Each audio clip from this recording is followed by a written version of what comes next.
Madame et Monsieur, bonjour. Merci de votre fidélité à Canal Éducation, la chaîne de tous les savoirs, et bienvenue dans Tribune de l'éducation, vitrine des politiques éducatives du ministère de l'Éducation nationale. Aujourd'hui, nous avons le plaisir de recevoir sur ce plateau Madame Fatou Sabel Diop. Bonjour. Bonjour. Vous allez bien? Ça va. Je rappelle à nos téléspectateurs qui nous regardent que vous êtes responsable du bureau nutrition, prévention des infections sexuellement transmissibles. Effectivement, je viens de la division du contrôle médical scolaire. Donc, c'est une division du ministère de l'Éducation nationale. Des CMS. Voilà. Bonjour à vous, Badé. Bonjour Fatima. Vous allez bien? Très bien même. Ravi de vous retrouver, de partager avec vous ce plateau. Et bonjour également à nos téléspectateurs qui nous suivent. Amina est de retour. Bonjour Amina. Bonjour Fatima. Vous allez bien? Oui, je vais bien. Un plaisir de partager ce plateau avec vous et échanger avec vous. Un plaisir partagé. Alors aujourd'hui, nous mettrons l'accent sur la nutrition à l'école. On parlera aussi de l'utilisation abusive des téléphones portables, surtout chez les élèves. Mais avant cela, place à l'actualité.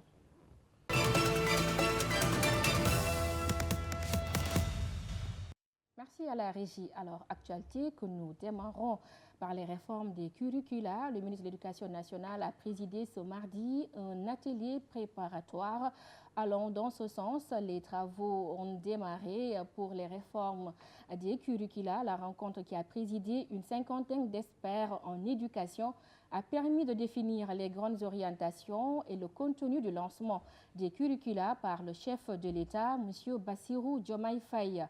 Le LINAC, Lycée Armée Nation pour la qualité et l'équité de Kaffrine, a accueilli ses pensionnaires.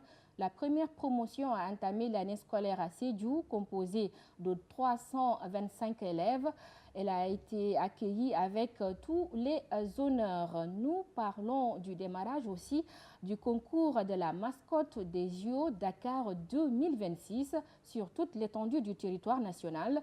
Le concours qui cible les élèves de 12 à 18 ans, des élèves des lycées et collègues sans exclusion. Alors, nous terminons par cette visite d'une délégation du ministère de l'Éducation nationale au lycée Seydou Nourou Tall. Cette délégation est allée s'enquérir de la situation de l'établissement avec comme hôte le secrétaire général Khadi Diop Mbodj, également en présence de l'administration, l'équipe pédagogique, mais aussi de l'association des parents d'élèves. Le gouvernement scolaire également était parmi les invités pour cette rencontre. Merci à la régie. Alors, Madame Diop, un commentaire du point qui vous a marqué par rapport à cette actualité de la semaine? J'ai eu des échos par rapport à la gestion du LINAC de Sédhiou. Il paraît que vraiment ça va. Ça va, quand je dis ça va, c'est par rapport à l'encadrement. Donc pour celui de Kaffrine, nous nous réjouissons de son démarrage et nous espérons que ça ira aussi mieux qu'à Sédhiou. Pour le lycée Seydou Nourou Tall, c'est un lycée d'excellence. Donc il va de soi qu'il faudrait que les conditions soient réunies pour que les enseignements et apprentissages se déroulent correctement. Tout à fait. N'est-ce pas? Donc nous nous réjouissons de la visite donc, de la secrétaire générale pour s'enquérir de la situation. Merci. Alors, Amina Soumaré. Oui, effectivement, l'actualité a été riche, mais surtout parler des LINAC et nous réjouir de ça.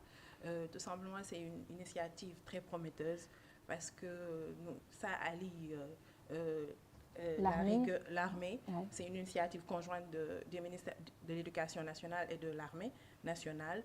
Ainsi, l'objectif, c'est de former des élèves modèles qui auront des bagages intellectuels solides, mais aussi la rigueur militaire. Nous savons tous que l'armée a ses valeurs, que ce soit la discipline, l'amour de la nation et tout ce qui va avec. Et je pense que tous ces principes ajoutés au parcours éducatif, ça ne peut qu'être important pour les élèves qui seront formés dans ces structures-là. Je pense que c'est une initiative très prometteuse. Juste souhaiter que, voilà, leur souhaiter.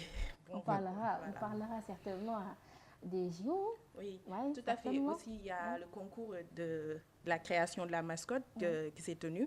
Et je pense que c'était sous le slogan de Wanel Sabop. Ça veut tout dire.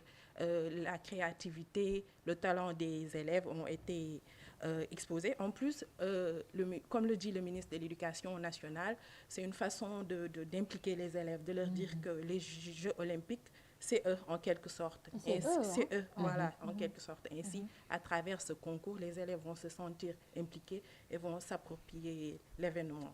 Alors, Badi, vous allez démarrer certainement avec cette rencontre pour la révision des curricula. C'est vraiment important du point de vue que les nouvelles autorités veulent un changement systémique à tout point de vue, surtout dans le domaine de l'éducation où l'on parle donc du changement vers une société éducative. Ouais. Donc je pense que c'est tout à fait normal de pouvoir réformer, changer, mais comment le faire également, c'est également important.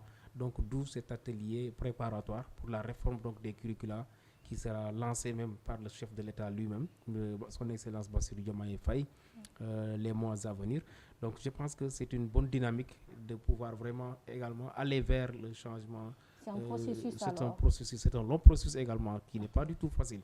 Donc ça va nécessiter également des assises où des experts seront encore en conclave pour réfléchir sur comment réformer, quel contenu également enseigner aux élèves, donc pour les adapter par rapport aux réalités actuelles, l'intelligence artificielle, le numérique, l'éducation aux valeurs. Il y a beaucoup de choses qui nous attendent. Donc je pense que c'est le moment pour le Sénégal vraiment de ne pas rater ce train donc du changement pour ne serait-ce que être au même top que les pays les plus avancés, les États-Unis, la Chine, entre autres.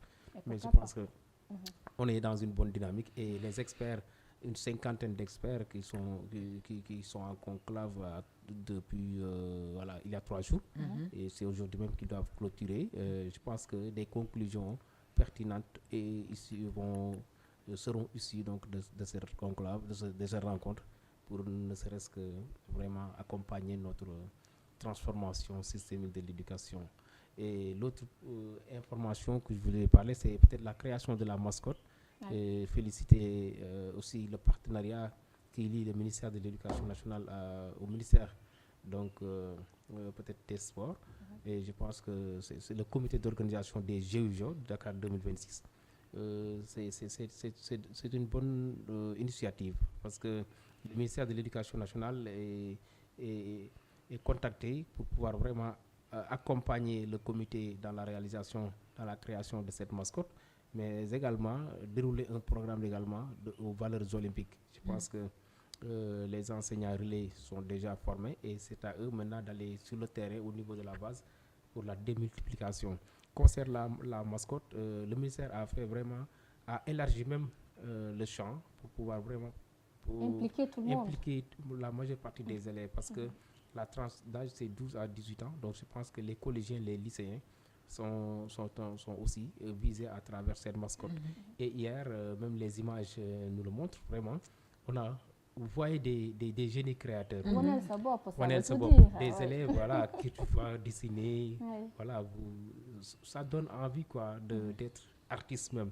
En tout cas, il y a un talent qui dort en eux et c'est bien de les faire sortir. Et je pense qu'ils réaliseront la meilleure mascotte de tous les temps et c'est ce qui est visé, surtout à travers même la promotion des valeurs qui est visée également à travers ce concours de création de la mascotte et même du nom.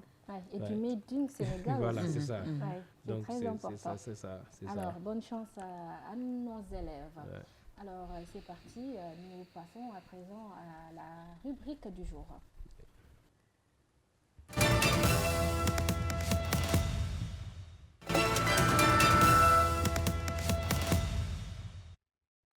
Merci à la régie. Alors, Amina, le téléphone portable. Oui. On parlera d'addiction ou de surutilisation. Exactement. On va parler de l'utilisation abusive du téléphone par les élèves, mais surtout à des heures tardives. Avant cela, on va regarder un petit élément et après développer. C'est parti. C'est avec attention que les élèves du lycée Blaise Diagne ont écouté le professeur Amadou Gallo Diop durant 3 tours d'horloge sur l'importance d'une bonne hygiène de vie du corps et du cerveau chez les apprenants. On voit des échecs malheureux chez des gens brillants. C'est parce que personne n'a pris le temps d'apprendre aux élèves comment apprendre. Et donc pour cela, il faut que l'élève sache qu'il y a des recommandations essentielles qui sont que premièrement, la nuit est faite pour dormir et le jour pour travailler. Quand on ne dort pas suffisamment la nuit, on aura tôt ou tard des problèmes de mémoire. La nuit, elle est faite pour dormir. Surtout, comme nous le savons tous, le téléphone est devenu un outil vraiment indispensable dans notre quotidien. On l'utilise pour travailler, pour s'informer, pour communiquer. Et c'est le cas des élèves. Mais il y a un problème. Il y a des élèves qui l'utilisent à des heures tardives. Les sondages, les études montrent que 80% des adolescents utilisent le téléphone, font une utilisation nocturne du téléphone, ce qui est vraiment nuisible. Les causes sont là. Tout simplement, nous vivons dans un monde connecté. Les réseaux sont là, les élèves sont hyper connectés. Il y a des plateformes, des réseaux qui proposent des contenus auxquels tu défiles. On ne peut résister. On ne peut pas résister. Des plateformes telles que Instagram, TikTok ou encore les réels de Facebook. Un élève peut se mettre sur ça et regarder des vidéos. Et d'autant plus que l'algorithme repère tes centres d'intérêt. Il va juste te suggérer des vidéos qui t'intéressent. De ce fait, tu peux te mettre sur ton écran, ton téléphone, et y passer 3 heures de temps sans t'en rendre compte. Déjà, ça, c'est un problème.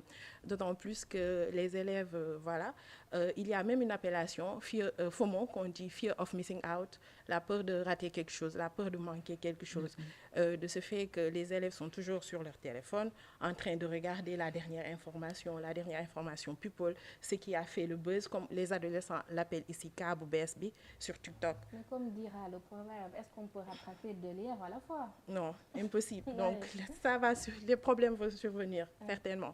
Mais surtout ça fait partie des causes. Et toujours aussi, certaines applications, les élèves, tu échanges avec tes camarades sur ce que tu fais, ce que tu es en train de faire, comme Snapchat, tu t'envoies des flammes. Donc, les élèves, on sent ce besoin d'être toujours connectés, d'être toujours en ligne. Et il y a toujours quelqu'un qui est en ligne pour discuter. Il y a des réseaux de discussion, il y a toujours un élève connecté. Donc, ceci fait que les élèves sont tout le temps sur leur téléphone. Et aussi les jeux vidéo, les jeux qui se trouvent dans le téléphone. Donc, ça les rend addicts à cela et c'est vraiment, vraiment, vraiment dangereux. Et les répercussions sont là. Que faut-il faire? Oui. Juste avant je vais donner les conséquences. Il y a des conséquences. Les conséquences sont aussi multiples par rapport au sommeil. Par exemple, un élève a besoin de dormir. Et quand tu te couches tard et que tu dois te lever tôt, vers 6 heures, tu ne dors pas suffisamment. Et ça peut perturber ton sommeil, non seulement, mais ta forme. Tu n'es pas fonctionnel. Oui, tu n'es pas fonctionnel. Tu es fatigué en classe, tu n'es pas concentré. Il y a aussi ce qu'on appelle l'addiction au téléphone. Maintenant, les enseignants disent qu'ils ont un problème à capter l'attention des élèves, tout simplement parce que certains élèves n'arrivent pas à se concentrer en dehors du téléphone. Toute leur concentration, c'est le téléphone. Même en classe, ils n'arrivent plus à suivre. Ils sont tout le temps sur le téléphone. Et aussi l'isolation. Il y a certains, ils ne se font même plus des amis en classe. Toute leur vie sociale, c'est le téléphone. Déjà, ça aussi, c'est un problème. Et aussi les notes qui vont baisser. Parce que quand tu n'as pas le temps d'apprendre, tu n'es pas performant. Tu n'es pas performant, tu es sur ton téléphone. Donc, l'utilisation est vraiment, vraiment abusive et nocturne et nocive. Quelle est la part donc des parents par rapport à ce phénomène? Ouais, les parents, c'est la partie solution, je vais en parler. Okay. Et aussi, voilà, d'autant plus que il y a même un sondage qui dit que 60% des élèves dorment avec leur téléphone sous l'oreiller. Et ça, c'est vraiment pas bien, que ce soit pour eux, mais aussi pour leur santé. Et par rapport aux solutions, on va en venir.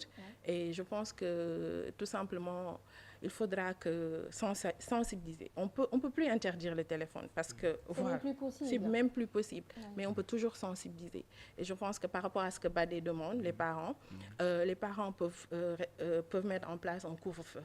Genre, par exemple, tu vas leur dire, tu peux utiliser ton téléphone jusqu'à 20h, 21h. Au-delà de ça, tu arrêtes ou ou seulement garder le téléphone en dehors des chambres de l'élève, le mettre ailleurs pour qu'il soit éloigné du téléphone et aussi sensibiliser ça aussi. Sorte C'est de punition, quoi. Voilà. C'est juste Couper c'est ça. l'Internet aussi. Pourquoi pas, Ça aussi, c'est une des solutions. Il y a aussi le fait que, voilà, en classe, l'enseignant peut mettre au défi les élèves, leur dire que celui qui se couche, qui laisse son téléphone 30 minutes avant de dormir ou se couche plus tôt sans utiliser son téléphone, voilà, sera le meilleur élève de l'île. Et voilà, ça peut les inciter à utiliser moins leur téléphone, surtout dans la nuit. Il y a aussi des applications de contrôle. Je peux donner même l'exemple de ma sœur. Quand elle passait son examen l'année dernière, elle avait mis sur son téléphone une application, même le téléphone sans application, tu peux le faire, de limite de temps d'écran. C'est-à-dire, si tu utilises ton téléphone 6 heures, 5 heures, tu reçois une notification de ton téléphone qui te dit que tu as dépassé la limite et que voilà, maintenant ton téléphone est au repos. Et déjà, ça, c'est bien. Parfois, on ne regarde même pas. Voilà, certains ne regardent pas, mais certains y arrivent. Et je pense que ça fait partie des solutions et voilà. Alors, Madame Diop, certainement, c'est une question qui vous interpelle. Ah oui. Ouais. Vous savez, il y a de cela 2 ans, avec l'appui du Conseil national de lutte contre le sida, nous étions dans le processus d'élaboration d'un document, c'est un guide, pour mieux sensibiliser les adolescents sur les méfaits de l'utilisation des technologies, de l'information et de la communication. Et c'est une question de l'heure. Ils sont tous exposés. On vit dans un village planétaire et ce sont les mêmes problèmes que tous les adolescents du monde vivent, que tous les parents du monde vivent, n'est-ce pas? Donc, moi, je me dis, il faut contextualiser et essayer de trouver des solutions. Vous parlez de sommeil. Il n'y a pas que le sommeil. Hein? Qu'est-ce qu'ils font à travers ces réseaux sociaux-là? Ils ne font pas que regarder des sites. Ils ne font pas que regarder. Ils échangent. Avec qui? On ne sait pas. Il y a des cyberprédateurs qui sont là. Donc, nos enfants sont exposés. Qu'est-ce qu'on devrait faire maintenant? Vous parlez d'arrêter la connexion. Ils ont leurs données mobiles. Eux, ils ont toujours un plan B. Ce qui se passe dans leur tête, on ne le sait pas. Moi, je me dis qu'il faut mieux échanger avec eux. Les conscientiser. Surtout, les conscientiser et les responsabiliser. Comment? Des espaces jeunes doivent être créés pour leur permettre d'échanger. Je ne vous coupe pas, madame, mais pour moi, ça doit commencer au sein de la famille. Oui. Les membres de la famille ne se parlent plus. Oui, c'est chacun de son côté avec son téléphone. L'école est là. Il faut revenir. L'élève est acteur et vecteur de changement de comportement. Donc, si ça se passe mal au niveau de la famille, essayons à travers des messages, à travers des actions, n'est-ce pas, concrètes, mieux les sensibiliser eux, afin qu'ils soient nos relais dans leur famille. Effectivement, vous voyez même des mamans, au moment d'aller se coucher, elles sont sur TikTok. Vous les entendez rire. On ne parle plus avec nos enfants. Du tout. Du tout. Il y a un étudiant qui est décédé au niveau de l'université Gaston Berger. Il était en mal avec lui-même. Et voilà, ce qui ne devait pas arriver est arrivé. Et ça nous permet de tirer sur la sonnette d'alarme pour dire que la santé mentale, il faudrait qu'on en parle. Ouais, il faudrait qu'on en parle, n'est-ce pas? La sociabilisation, ça a tendance à disparaître. Exactement. Pourquoi? On est devenu très égoïste. Nous avons une manière de vivre très égoïste. Les enfants, maintenant, ils ne se font plus d'amis. Hein? Ils n'en ont plus besoin. Oui. Parce Les amis, qu'ils c'est en les ont autres. plein, Oui, c'est justement. les autres. Et surtout, Ils sont de plus en plus virtuels. Donc, même par rapport à la réforme des curricula, Tout à fait. il faudrait qu'ils voient comment, avec l'intelligence artificielle, faire le link, afin que les élèves se sentent plus intéressés, n'est-ce pas? qu'on puisse mieux discuter avec eux. Tout à fait. Oui. Alors, il y a d'autres solutions alternatives aussi. Et par exemple, faire du sport, lire à la place du téléphone. Les parents peuvent mettre une partie où ils peuvent lire, leur donner des livres. Ils vont délaisser le téléphone ou encore faire des activités sportives. Quand tu sors du cours, tu fais une activité sportive, tu es fatigué la nuit et tu n'auras peut-être pas le temps pour le téléphone. Et aussi, il y a des podcasts et tout est disponible, qu'autre que être sur les réseaux sociaux. Oui, c'est ça, en fait. C'est pourquoi on dit parfois la loisiveté, c'est la mère de tous les vices. Donc, si vous laissez les enfants, autant pour moi, sans rien faire, ils ne feront que utiliser le téléphone. Mais là, la responsabilité, moi, je dirais que c'est les parents qui ne jouent pas peut-être le jeu. Parce que tu ne peux pas payer un téléphone smartphone de dernier cri à son enfant et sans pour autant contrôler ce que cet enfant-là fera, l'usage qu'il en fera. Donc je pense que c'est la responsabilité des parents de veiller, surtout nuitamment, ce que font leurs enfants dans l'Internet. Et c'est l'occasion de rebondir un peu sur ce que madame venait de dire sur la réforme des curricula. L'impératif, c'est de voir qu'est-ce qu'il faudra mettre. Le contenu, c'est ça qui est important. Qu'est-ce qu'il faudra mettre dans l'Internet pour que les élèves puissent le suivre peut-être. Mais les contenus, vraiment, nous échappent. On ne sait pas d'où ils viennent. Pas de garde-fou. Voilà, c'est ça. Donc, c'est malheureux. Mais et l'autre aspect que je voudrais, c'est peut-être, le professeur Gallo Diop l'a dit, les maladies. Les maladies. Pratiquement, si vous faites un tour dans les écoles, vous voyez la majeure partie des élèves, ils sont en lunettes, correcteurs. Parce qu'on ne peut pas s'enfermer dans une chambre avec l'obscurité, éteindre la lampe et continuer avec la lumière de son téléphone. Ça fait mal à l'œil. Et on finit par avoir beaucoup plus d'efforts. C'est ça. L'œil se fatigue. Donc ça aussi, c'est des aspects auxquels les parents devraient être beaucoup plus vigilants. Alors, Amina, pour finir, le téléphone bien utilisé, c'est un bon outil aussi pour les élèves. Oui, c'est un excellent outil pour les élèves, tout simplement parce que ça facilite l'apprentissage. Aujourd'hui, en un clic, les élèves retrouvent toutes les informations besoin sur Google, sur les différentes plateformes. Aussi, voilà, c'est facile. Avec l'IA, l'intelligence artificielle, voilà, ça va, le téléphone va leur permettre de mieux étudier, de faire des recherches, voilà aussi. Et aussi, non seulement cela, quand un élève est à l'école, le téléphone lui permet de rester en contact avec ses parents en cas d'urgence. Donc, le téléphone est vraiment utile pour l'élève et aussi les calendriers, les différentes plateformes, les différentes applications qui leur permettent d'avoir des agendas, des révisions, des plannings. Et tout cela, le téléphone est vraiment utile à l'élève, bien utilisé et utilisé avec modération. Un couteau à double tranchant. Exactement. Tout à fait. C'est ça, un couteau à double tranchant. Merci, Amina. Nous passons à l'invité. C'était passionnant.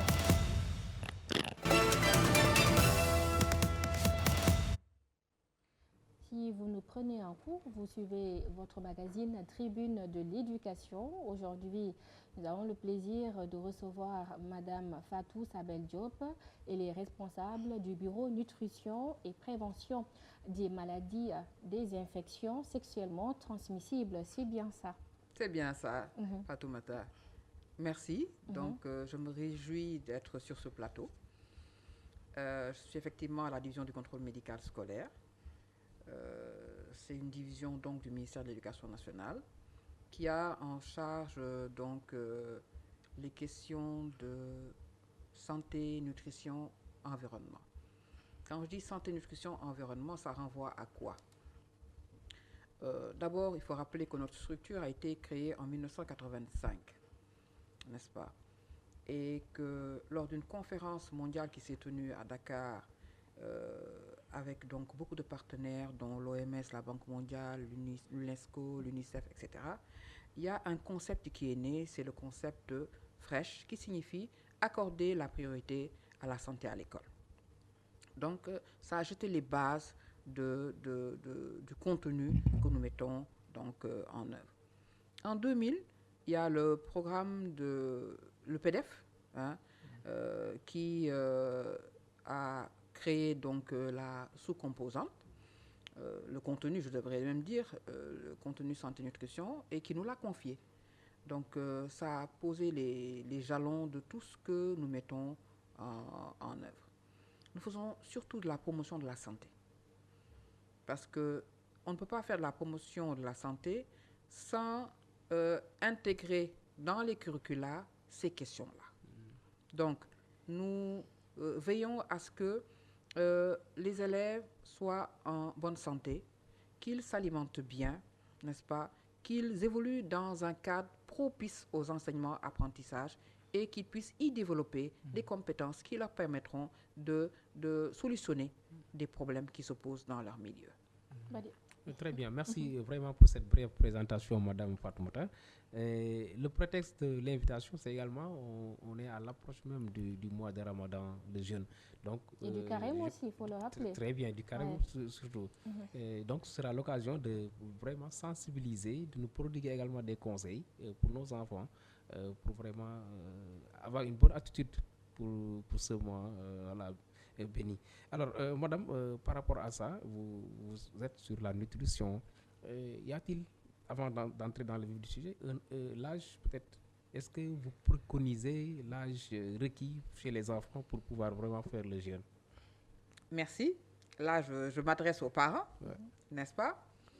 Vous savez, tout à l'heure, en parlant de l'utilisation abusive du téléphone, on disait que vraiment, il y avait l'oisiveté qui s'installait au niveau des familles. Avec le carême, avec le ramadan, qu'est-ce qui se passe? Au moment de la rupture, tout le monde est ensemble. Donc, c'est un moment fort où, même si l'enfant n'a pas jeûné, il dit j'ai jeûné. Rien que pour rompre avec tout le monde. Maintenant, quand est-ce que l'enfant doit commencer à jeûner? Ça aussi, c'est une grande question. Généralement, c'est au démarrage de la puberté, donc vers 10 ans, entre 10 et 13 ans. Mais nous remarquons dans notre société que c'est vers l'âge de 7, 8 ans qu'il dit « Non, moi je vais jeûner comme tout le monde ». Donc, l'apprentissage commence. Qu'est-ce qu'on lui dit? Il faut boire un peu, n'est-ce pas? Manger un peu, et après le reste, tu fais comme tout le monde, hein, tu ne manges pas. C'est un apprentissage qui doit donc être progressif. Donc, je me dis, à partir de 7, 8, hein, jusqu'à 9 ans, l'apprentissage s'installe. Et vers 10 ans, il peut commencer à jeûner. Mais il faut établir des règles dans la famille. Pourquoi établir des règles? Parce que si l'enfant jeûne, qu'il va à l'école, alors qu'il n'a pas bien mangé, il va somnoler en classe. S'il somnole, les répercussions, c'est les mauvaises notes. N'est-ce pas? Donc, le temps de concentration va diminuer. L'enfant est en pleine croissance. Il est en train de se développer. Donc, il a besoin de manger conséquemment. Quand? Au moment de la rupture, mais au moment du khud. Le fameux khud là. C'est pas uniquement prendre un bol de fondé et puis aller à l'école, non. Quand on parle d'alimentation saine et équilibrée, il faut voir que les besoins en énergie sont importants. Surtout pour ces élèves qui bougent beaucoup, qui apprennent. Et puis, ils sont en pleine croissance. Ils sont en pleine croissance. Donc, il faudrait que l'alimentation soit équilibrée. Qu'est-ce qu'il faut privilégier? C'est ça la grande question. Voilà. C'est pas à la rupture du jeûne, tonne aux frites, n'est-ce pas? Les omelettes, les saucissons, etc. Non. Mangeons sain. Mangeons sain et équilibré. Ça sous-entend quoi? Que à la rupture, il faut boire quelque chose de chaud et ensuite s'attaquer au plat principal. Ça permettra d'avoir suffisamment de réserve. Et quand je dis plat principal, ce n'est pas uniquement favoriser le riz. Il faudrait qu'il y ait en plus du poisson, des légumes et que ces enfants les consomment. Vous savez, ce que nous omettons dans notre société, c'est l'éducation nutritionnelle. L'enfant copie. Si son papa ne mange pas de légumes, si sa mère insiste pour qu'il mange des légumes, qu'est-ce qu'il lui dira? Papa ne mange pas de légumes, tu voudrais que je mange ça. Hein? Ça me servait à quoi? Donc, à la maison, les parents doivent faire un effort. consommer des légumes. Mais vous savez que quand on a plus de mauvaises habitudes, hein, pour changer de comportement, c'est la croix et la bannière. Mais n'empêche, on sait maintenant qu'il faut manger équilibré, sain, etc. On va encadrer nos enfants afin que ces derniers ne tombent pas dans les mêmes travers que nous. N'est-ce pas? La consommation de fruits et légumes. On doit mettre l'accent sur ça. Les fruits de saison existent. Dernièrement, moi, j'ai redécouvert le solum. C'est un fruit sauvage. Hein? Et quand on voit des adultes les consommer, qu'est-ce qu'on leur dit? On dirait que tu voudrais redevenir enfant. Ouais. Ce sont des fruits très riches en fer. Aussi riches en fer que le moringa. C'est comme le gibier. Oui. Ouais, le gibier.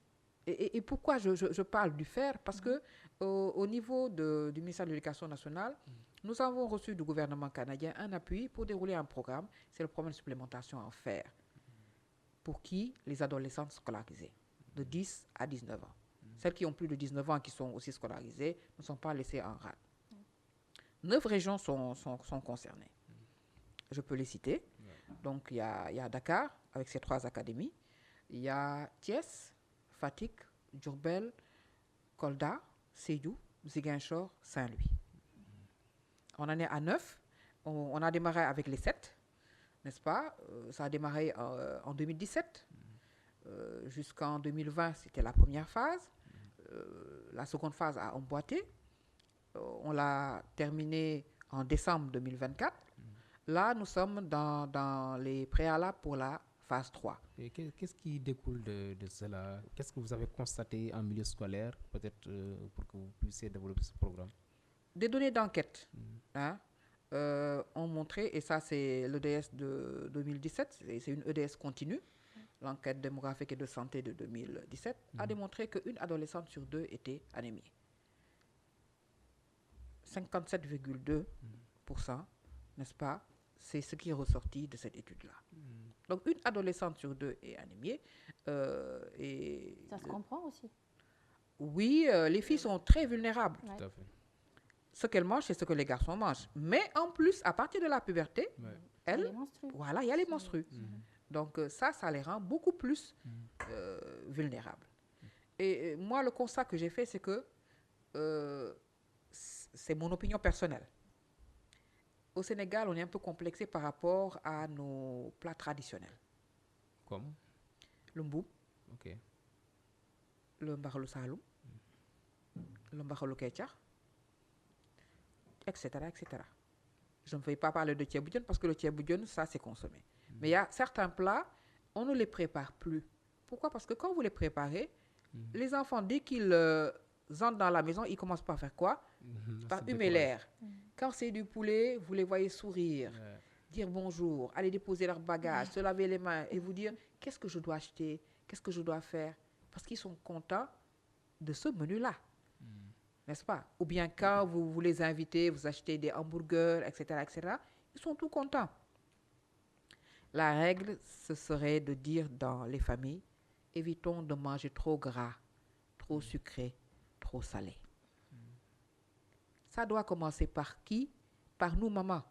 C'est nous qui coordonnons tout ce qui se prépare dans la maison. Tout à fait. Donc, nous devons échanger avec les maris, établir le menu de la semaine, et y inclure ces plats traditionnels. Moi, je me dis, on peut les revisiter. On peut les revisiter. Hier, qu'est-ce que j'ai mangé? J'ai mangé du caldu avec du fognon. C'était la première fois que je consommais ça. Mais voilà, je me suis dit, il faut donner l'exemple.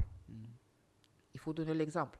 Apprendre aux enfants ce que c'est qu'une alimentation riche, équilibrée, n'est-ce pas? Saine. Tout à fait. Ça, on doit mettre l'accent sur ça. Nous nous rendons compte que les élèves, ils passent la journée à l'école. Qu'est-ce qui est donné à l'école?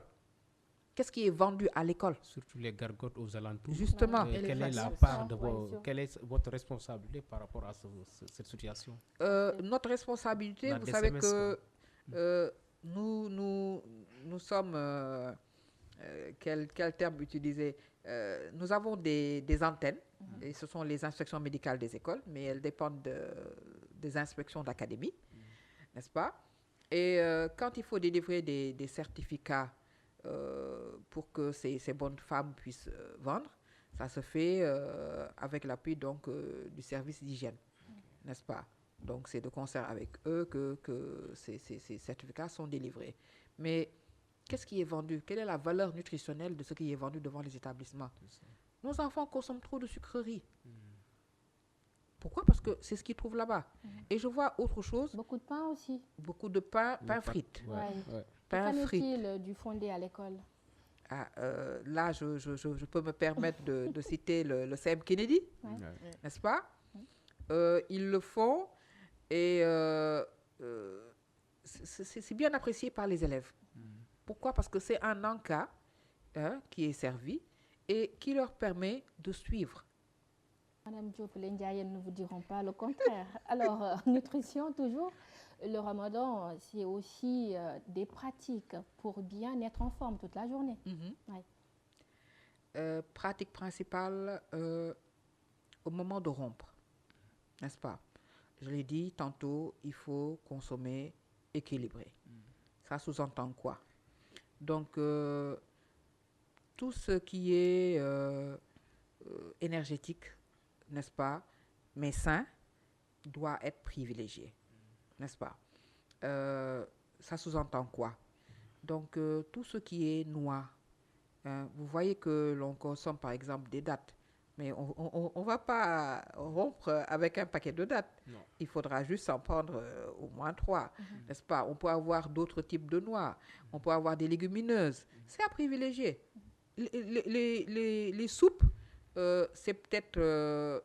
nous avons l'habitude de consommer des soupes, n'est-ce pas? On peut en préparer chaque semaine, n'est-ce pas? Démarrer par ça, une soupe très légère, et ensuite mettre le plat principal. Certains diront que c'est une source de frais supplémentaires, mais les soupes à base de légumes, ça existe. Et ça coûte rien. Ouais. C'est la période c'est la saison, hein. Il y a des carottes, il y a des navets, il y a de la pomme de terre, de la patate. Et il suffira juste de mettre l'essentiel et puis de parfumer, n'est-ce pas? C'est une éducation en fait. On va éduquer les gens, n'est-ce pas, à changer de comportement et à privilégier ce qui est sain, ce qui est équilibré, pour pouvoir grandir correctement pour les enfants et se maintenir en forme pour les adultes. Après l'alimentation aussi, durant cette période, nous sommes confrontés également à un autre problème qui est le manque de sommeil. On ne dort pas assez. Ça revient peut-être, là, ce n'est pas le téléphone, mais c'est parce que nous sommes dans un mois qui nécessite de se lever, de se coucher tard, mais de se lever très tôt. Donc, du coup, nos élèves, je veux dire nos enfants, manquent de sommeil durant tout le mois. Et c'est la raison pour laquelle, d'ailleurs, on recommande à certains de ne pas jeûner tous les jours de la semaine. N'est-ce pas? Donc, pour les plus jeunes, par exemple, on leur recommande de jeûner, par exemple, le mercredi, le samedi et le dimanche, c'est-à-dire le week-end. Comme ça, au moins, ils auront 3 jours dans la semaine. Et ça, ils vont le faire progressivement. Pourquoi? C'est parce que quand, par exemple, ils ont des évaluations, ou bien s'ils doivent faire EPS, alors qu'ils ont jeûné et qu'ils n'ont pas les conditions physiques nécessaires, ça va leur porter préjudice. Donc, les parents aussi doivent pouvoir regarder leurs enfants, apprécier si ces derniers sont vulnérables ou pas. Tous les enfants n'ont pas les mêmes conditions physiques, par exemple, n'ont pas les mêmes, comment dire, les mêmes prédispositions. Les mêmes prédispositions. Certains sont vulnérables parce que peut-être ils sont anémiés, très vulnérables parce qu'ils sont anémiés, d'autres parce qu'ils ont peut-être une maladie que les parents n'ont pas encore détectée. Donc, par rapport à ça, le fait de les observer permettra de savoir s'ils sont très vulnérables ou pas. Et en fonction, par rapport donc au ramadan, réaménager donc, les jours de jeûne et autres. Peut-être Amina, une question? Non, juste, j'allais dire ça parce que étant élève, j'avais des problèmes par rapport au khud. Le fait de dormir, de me lever, de khud et de me recoucher pour me lever tôt, c'était tout un problème. Et vous avez un conseil pratique par rapport à cela, pour s'organiser par rapport à ça? À la rupture, d'abord, comme j'ai dit, on boit quelque chose de chaud, on va à l'essentiel. tout ce qui À est l'essentiel, pain, ça veut dire saucisson, le plat le principal. plat principal. Ouais. Parce que là, on pourra bien manger. Maintenant, tout ce qui est pain, saucisson, comme le font les Sénégalais de manière globale, vous savez, je ne fais pas la promotion de ces produits-là, mais à la place, on peut privilégier, par exemple, du fondé plus une banane, n'est-ce pas? Ou bien du couscous avec du lait plus une banane. Ça, au moins, ça permettra de tenir. Voilà. Mais après rupture, on passe à l'essentiel. S'il y a possibilité de prendre un jus de fruits ou bien un fruit, on le fait. Et ensuite, on fait quelques 100 pas avant d'aller dormir. Est-ce qu'au niveau de la DCMS, il y a quelque chose, des activités prévues pour accompagner les élèves dans ce mois béni?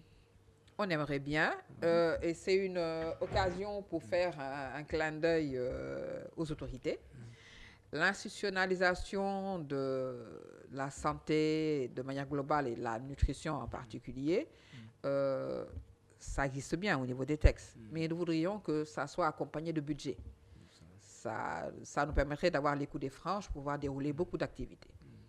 Quand les partenaires donc appuient, ils voudraient qu'en contrepartie aussi, qu'il y ait la contrepartie État, n'est-ce pas? Donc je me répète. Vous savez, là, avec les décisions prises par Trump, ça va impacter beaucoup de secteurs, n'est-ce pas? Donc, pour la pérennisation des politiques et programmes, il serait bon que nous mettions la main à la poche. Donc, par rapport à tout ce que nous faisons, nous, au niveau de notre division, nous aimerions bien qu'il y ait un budget pour pouvoir nous permettre d'avoir les coups des franges, pour pouvoir les dérouler correctement. Je pense qu'aussi les jeunes ont des aspects positifs chez l'enfant également. Ouais. Oui.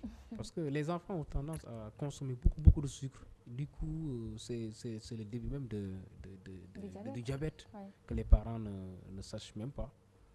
Les côtés positifs, c'est surtout la sociabilisation que je vois. Ouais.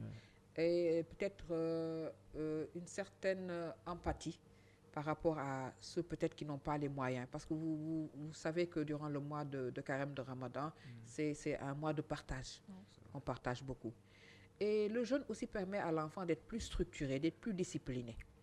De s'organiser. Oui, Ouais. parce qu'au moment de la rupture du jeûne, le parent a l'opportunité de le regarder consommer. Ouais. Et là, c'est un moment pour lui dire, fais attention, mets moins de sucre, etc. Donc, de le recadrer un peu. Parce que, comme vous l'avez dit, avec l'utilisation des réseaux sociaux, c'est pas facile avec les gosses. Ils se parlent. Vous déroulez votre programme chez vous, vous les éduquez, mais quand ils sortent, C'est un autre programme. il y a l'influence des pères. Ouais. Donc, nous devrions tous nous y mettre, quand je dis nous, c'est les parents, pour pouvoir avoir l'école des parents, pour avoir des trucs et les astuces pour parler avec nos enfants. Alors, avant de finir, certainement, Badé, on va parler un peu de la prévention. Des infections des sexuellement ouais. transmissibles. Ouais. Et la situation au niveau national, dans les écoles, établissements. Merci pour la question. Ouais. J'ai commencé par l'utilisation abusive du téléphone. C'est ça. Nos enfants discutent avec qui, on ne sait pas. Il y a des cyberprédateurs. Quelquefois, ils pensent discuter avec un ami ou bien une amie, c'est-à-dire une fille ou bien un garçon, alors que c'est un adulte qui est de l'autre côté. Cet adulte-là peut les convier à une rencontre, etc. Ça les expose, ça les vulnérabilise. N'est-ce pas? Et quand je dis ça les expose à, par exemple, des violences. Parce que s'ils vont à ce rendez-vous, s'ils se rendent compte qu'ils avaient affaire à un adulte, ou bien même à quelqu'un qui a le même âge qu'eux, et que ce dernier ou bien cette dernière veuille autre chose, ils vont refuser. Qu'est-ce qui va se passer? Il y aura agression. Qu'est-ce qui peut s'en suivre? Un viol, par exemple. N'est-ce pas? Donc, nos enfants sont exposés.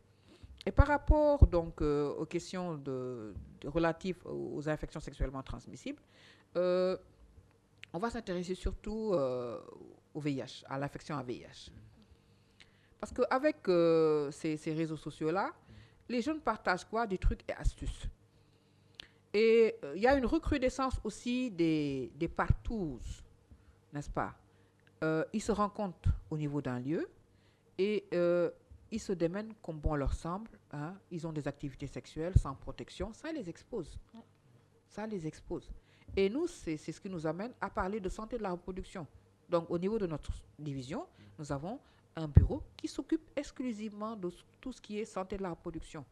Donc, nous informons les jeunes, nous les sensibilisons sur les méfaits d'une activité sexuelle précoce. Donc, nous les sensibilisons pour qu'ils évitent au maximum toute relation sexuelle hors mariage. Et que s'ils sont dans les liens du mariage, qu'ils se protègent.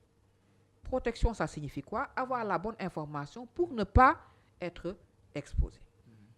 N'est-ce pas? Je me rappelle, nous, à l'époque, on avait les clubs EVF. Effectivement. Où on échangeait, où on parlait de ces sujets. Et ça existe toujours. Donc, il y a des clubs EVF au niveau des établissements. Et ces clubs de manière globale sont coordonnés par le gouvernement scolaire. Donc, c'est l'occasion de faire un clin d'œil à ces gouvernements scolaires pour leur dire renforcer les thématiques qui sont débattues au sein de vos instances. Il faut qu'il y ait de tout. Parler de politique, voilà, parler de sexualité et inviter des personnes ressources qui pourront vous donner la bonne information. Laissez le tabou, surtout. Parce que lorsqu'ils utilisent le téléphone, ils pensent que tout ce qu'ils trouvent là-bas, c'est paroles d'évangile, alors que tel n'est pas le cas. Donc, il faudrait qu'ils puissent avoir la bonne information auprès donc, de personnes ressources ou bien en utilisant donc, certains sites qui sont sûrs. Bon, je voudrais dire que la menstruation, c'est pas quelque chose qui débute chez une tranche d'âge importante de nos enfants, de nos élèves. Quel rôle vous jouez pour pouvoir vraiment sensibiliser à ce premier phénomène qui touche nos filles? Je l'ai dit tantôt, au niveau de notre division, il y a un bureau qui s'occupe des questions de santé de la reproduction. On y parle aussi de gestion de l'hygiène menstruelle. Parce qu'on s'est rendu compte que beaucoup de filles sont infectées du fait d'une mauvaise hygiène. Durant cette période. Mais aussi de manière globale. Parce que quand on parle d'hygiène, ce n'est pas uniquement se laver les mains. Il y a l'hygiène corporelle, l'hygiène des parties intimes. On leur apprend comment se gérer correctement ces parties intimes. C'est une période très sensible. C'est une période très sensible. Et aussi comment bien évacuer le produit de ces menstrues. C'est-à-dire si elles utilisent des serviettes hygiéniques réutilisables, il faut que ces serviettes hygiéniques soient bien lavées, soient mises à sécher au soleil, soient repassées et bien gardées dans des endroits qui sont sûrs où ces serviettes ne seront pas souillées. N'est-ce pas? Si elles utilisent des serviettes hygiéniques jetables aussi, il ne faut pas qu'elles les jettent n'importe où, n'importe comment. Il faudrait d'abord qu'elles les rincent, qu'elles les mettent dans un sachet et que ce sachet soit jeté à la poubelle. N'est-ce pas? Donc, quand on parle d'infections sexuellement transmissibles, certains se disent ce sont des enfants, ils ne savent pas ce que le sexe, etc. Mais comme je l'ai dit tantôt, tout ce que nos enfants font, nous ne le savons pas. Mais essayons d'échanger avec eux, de les mettre en confiance. Comme ça, lorsqu'ils auront des problèmes, ils n'auront pas peur de venir se confier à nous. Et ce problème de drogue, les chichas et tout, en milieu scolaire, Fatima, excuse-moi pour en finir avec. Le commentaire que vous en faites. Non, tu vas dire le drogue à l'école. Ah oui, c'est une réalité. Il n'y a pas que le téléphone comme addiction. Il y a des drogues qui existent. On est dans un village planétaire, je vous l'ai dit tantôt. Et malheureusement, ce que je suis à travers les médias, c'est que de plus en plus, il y a des produits qui étaient utilisés ailleurs qui font leur apparition au Sénégal. N'est-ce pas? Donc là, nous nous en ouvrons aux autorités, surtout à la police des frontières. Quand je dis police des frontières, ce n'est pas uniquement les voies terrestres. Il y a aussi les voies aériennes, les voies maritimes. Aériennes parce qu'il y a des GP, pour ne pas les citer, qui ont fait entrer certains produits. Peut-être que c'était à leur insu, on ne sait pas. Mais toujours est-il que nous devons plus veiller sur l'environnement de nos établissements. Nous voudrions un environnement sécure, mais nous ne pouvons pas le faire seuls. Il faudrait que nous le fassions avec l'appui de la communauté. La communauté, c'est qui? C'est les parents. C'est ceux qui vendent devant les établissements, entre autres, n'est-ce pas? Donc, il faudrait que tout le monde soit conscientisé sur les conséquences de ces produits-là. Parce que qui sera impacté? Des enfants. C'est les enfants de qui? De la famille, de la communauté, du pays. Ce sont nos enfants. Donc, il faudrait que nous nous sentions responsables. Et si nous voyons quelque chose qui est anormal au niveau d'un site, qu'on ose le dénoncer. Qu'on ose le dénoncer. Parce que chez nous, ce qui nous tue, c'est ça. On voit, on se dit, ah, ce ne sont pas mes oignons, hein, je ne veux pas de problème. Hein, je me tais. D'où l'appel du président avec les lanceurs d'alerte. Oui. Bon, merci. Oui, merci. Je disais aussi, le téléphone, il joue sa part, tout simplement. Les effets, c'est un effet de mode. Les cigarettes électriques, les puffs et tout ce que les élèves utilisent, ils le retrouvent facilement sur le net et aussi, ce sont les dangers d'Internet. Ce qu'on voyait à l'étranger, mais non, c'est bien présent chez nous. Alors, nous arrivons au terme de ce magazine. Merci en tout cas, Madame Fatou Sabel Diop. C'était un plaisir. C'est moi. En tout cas, c'est la première fois que je viens sur votre plateau, mais mes encouragements, parce que c'est très intéressant. Il y a des thèmes d'actualité qui sont débattus et je vous encourage pour la suite. Merci beaucoup. Merci. Alors, je rappelle que vous êtes responsable du Bureau Nutrition et Prévention des infections sexuellement transmissibles à la division contrôle médical scolaire. Merci Badi. Merci Fatimata et on dit prochainement pour nos téléspectateurs. Merci Madame d'avoir accepté cette invitation et on vous souhaite un bon retour. Merci à vous. Merci Amina. Merci à vous. Mesdames et messieurs, nous arrivons au terme de ce magazine. Avant de nous quitter, votre viatique de la semaine. L'école donne des diplômes, mais c'est dans la vie qu'on se forme. Parole de Amadou Ampateba. Merci de nous avoir suivis. Rendez-vous la semaine prochaine, Inch'Allah. D'ici là, prenez soin de vous et restez fidèles au programme de Canal Éducation, la chaîne de tous les savoirs.